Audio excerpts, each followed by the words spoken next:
1 জুলাই থেকে আমাদের আন্দোলন আরো বেগবান হয়েছে।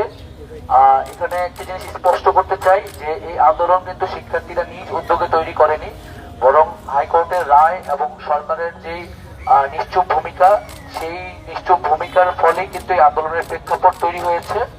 তো আমাদের আন্দোলনের ফলে সাধারণ মানুষের ভোগান্তির কথা অনেকেই বলছেন।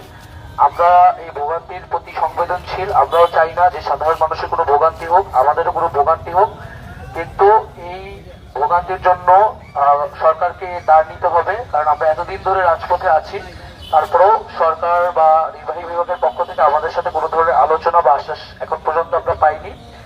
তো আমাদের অন্যান্য সমন্বয়বৃন্দ যেটা স্পষ্ট করলেন আমাদের দাবির বিষয়টি, প্রাথমিকভাবে হাইকোর্টের রায়ের প্রেক্ষিতে আমাদের আন্দোলনটি শুরু হলেও আমরা কিন্তু এখন একটা চূড়ান্ত ফয়সলা চাচ্ছি। কারণ 18 পরিপত্র ফিরে আসলেও এটি আবারও বাতিল হওয়ার সম্ভাবনা থাকবে। ফলত আমরা এমন একটা সমাধান চাচ্ছি যাতে করে কোটা নিয়ে আর কখনোই কোনো ধরনের সংকট বাংলাদেশে তৈরি না হয়। সেজন্য আমরা সংসদে আইন পাশের মাধ্যমেই অনগ্রসর জনগোষ্ঠীকে বিবেচনায় রেখে কোটার সমস্যা বা কোটার বৈষম্য নিরসন করার কথা বলছি। আর আদালতের যে বিষয়টি, মহামান্য আদালতের প্রতি আমাদের পূর্ণ শ্রদ্ধা এবং আস্থা রয়েছে।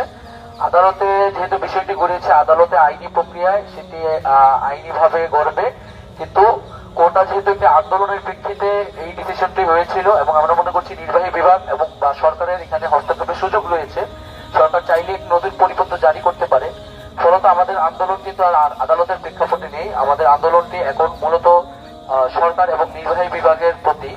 তো সেই জায়গা থেকে আমাদের যে বাংলা ব্লকেট কর্মসূচি আমরা ঘোষণা করেছি এবং গত 2 দিন ধরে চলমান ছিল, সেটি অব্যাহত থাকবে। আগামীকাল 10ই জুলাই 2024 আমাদের যে এক দফা দাবিতে সকাল সন্ধ্যা সারা দেশে ব্লকেট কর্মসূচি পালিত হবে।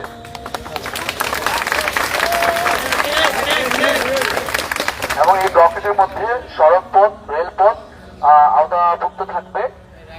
এবং আমাদের যে সারা দেশে যে প্রতিনিধিবৃন্দ রয়েছে তাদের প্রতি আমাদের আহ্বান থাকবে যে সকলে সমন্বয় করে যার যা শিক্ষা প্রতিষ্ঠানের সামনে যে গুরুত্বপূর্ণ পয়েন্টগুলো আছে সেই পয়েন্টগুলোতে আমরা অবরোধ অবস্থান কর্মসূচি শুরু করব।